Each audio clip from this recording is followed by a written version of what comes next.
មកពីបងមិនដែលប្រាប់អាចព្រោះតែអូនមិនដែលដឹងទៅព្រឿងដែលកើតថ្ងៃនឹងបងត្រូវសោកាព្រោះតែមានស្ងួនមិនធ្លាប់គិតមិនដែលមានចិត្តគិតដល់ស្នេហាខុសពីរៀមរាលួចពងប្រាថ្នាស្រីឯកឯងព្រោះតែវេលាមិនយកយល់បងរឹតអំពុលខ្វល់ចំបែងនឹកក្រែងខ្លាចស្ងួនអូននាងទាស់ចិត្តធ្វើចិត្តមិនបានក៏លៀនទុកប្រានក៏មិននឹងពេលស្រីដឹងប្រាប់ថារឿងនឹងរាប់ត្រឹមមិត្តធ្វើចិត្តមិនបានក៏លៀនអូនមិនអាណិតធ្វើចិត្តចិត្តហើយស្នេហ៍ខកបំណង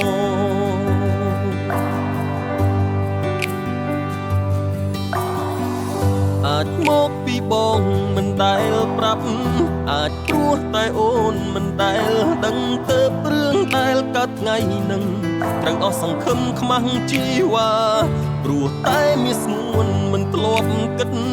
មិនដែលមានចិត្តគិតដល់ស្នេហាថ្ងៃនេះជីវ៉ាស្រីបដូរចិន្តាឲ្យបងចំបែងព្រោះតែវេលាមិនយកយល់បងរឹតអំពុលខ្វល់ចំបែងនឹកក្រែង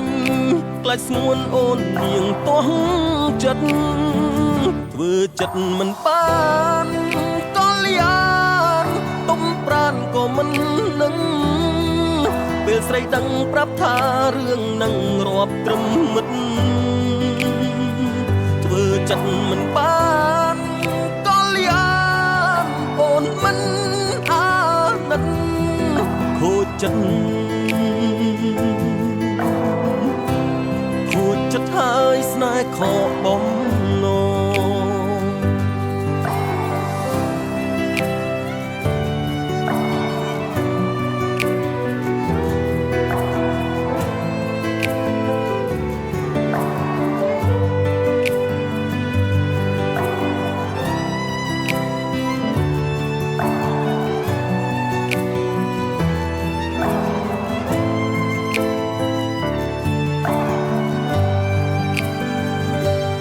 ចិត្តមិនបា